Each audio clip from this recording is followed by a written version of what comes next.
Hello, welcome back to the farm. See, I got some more work to do, but the topic of the video today is final thoughts on the art of composting. And after I did the last video, it's superheated about almost 140 degrees. Then it just cooled off and I could not revitalize it. So I went in there and flipped the pile, and I found out that I literally had enough bulk left in the bin, or to put it in the more simpler terms, when I got done flipping, I had enough space to add twice the volume. So I believe what happened was the spats cooked itself so much they didn't have critical mass. So what I did was pulled out the water bottles at a certain point, which was about half of this unit. Then I started lining around the outer part. Then I backfilled with new material. The smart thermostat you can't see because it's buried in there. And you can see right here, that is an ideal temperature. What I mean by ideal is between 100 to 120, but you don't want to see more than 160 degrees Fahrenheit. I've also added more food scraps, which is what's allowing the heat to get hotter. You can still see towards the bottom of the pile, it's about 80 degrees, 81, 82 degrees, about 29 degrees Celsius. Now that points to activity. It's not ideal. Ideal temperature, I want that to be about 100. If I were to pull this up higher, you can already see it's hitting 35 degrees Celsius. Let's pull it a little higher. You can see right there it's hitting 100. So that tells me that the core is now sitting towards the top, which is fine. Since I have that hollow space, which is where I put the chicken wire with the water bottles, any material is going to fall into it, and by falling into that crevice, ideally, or on paper, the material will heat up faster. Then I will just keep feeding into this unit, because I don't see the point in me laying compost out right now when I can wait closer to spring. Now, something else I would tell you is you don't want to have bare soil unless it's absolutely necessary for pest control, but it's still going to leach a lot of nutrients.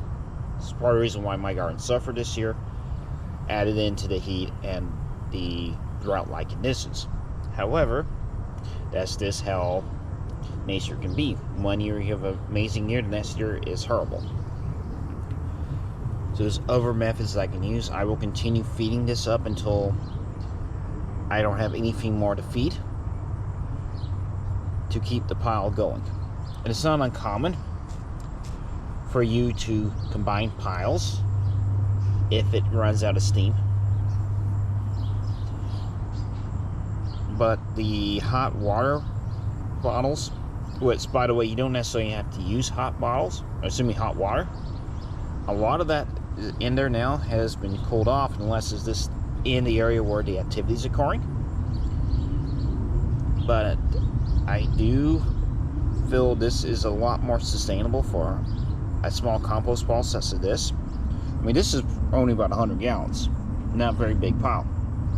If I had a 3 foot by 3 feet by 3 foot pile, yeah, this would feed on itself. This is not that big of a pile. So I'm just continuing to feed material in until I can't feed it anymore. Plus, who doesn't mind having more compost? As far as the temperature range goes, I know I was saying in the previous video that 150 was my target goal. However, based of my experience now, I would say that is unrealistic for a pile this small. 120 is more ideal, excuse me. And this seeing over composters, especially on YouTube with similar setups, I feel 120 is a lot more sustainable versus 150, unless you just happen to be able to push it that high. So anywhere between 100 to 130 degrees Fahrenheit is what I would say is more ideal, easier for you.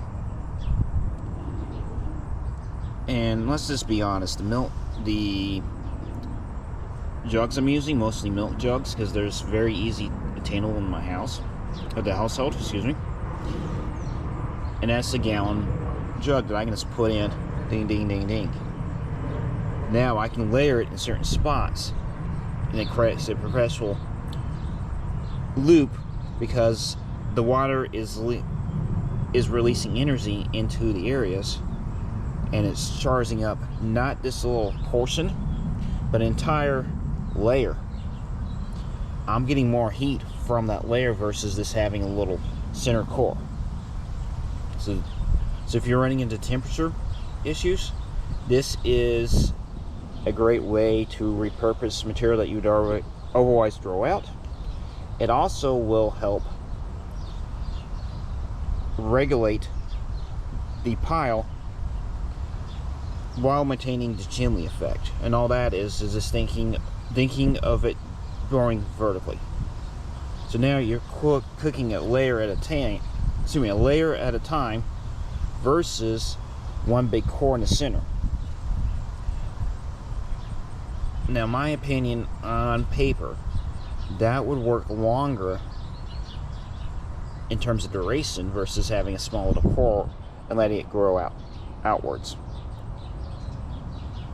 Now, everyone's experience is going to be different, so by all means, if it works a little differently for you, then do that.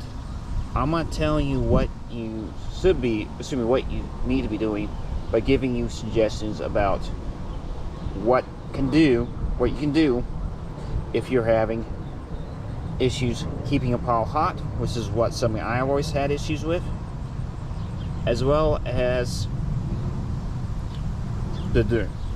speeding up. If you have issues with food scraps, ask your friends. Give out notice to your neighborhood if you want to go there.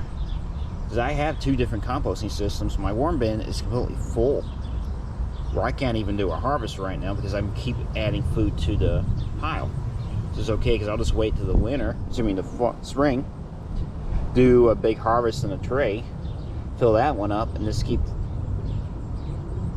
cycling that way. In that case, here are my fertilizers. This here is just what I'm going to use for my soil, my potting soil, my renewing. I just have to keep this going, which the water bottles are a great way to do that. This has been Tulsa Urban Farmer. Thanks for joining throughout this adventure. And if you continue having troubles, do not be afraid to try new things. There is no failures, or you only learn ways of what not to do. And thanks for joining once again. I'll catch you in the next video.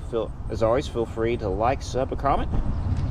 I especially love when you guys give me comments about what you do, or if you're for example, if you're in Europe, and how the coaster handles this problems, because I'm just not aware of what that goes on. That gives me a lot of inspiration and gives me a lot of ideas. So I would appreciate if you were to take the time out of the day just to give me a suggestion or an idea. But anyway, getting off my soapbox, and I'll catch you in the next video. Thanks.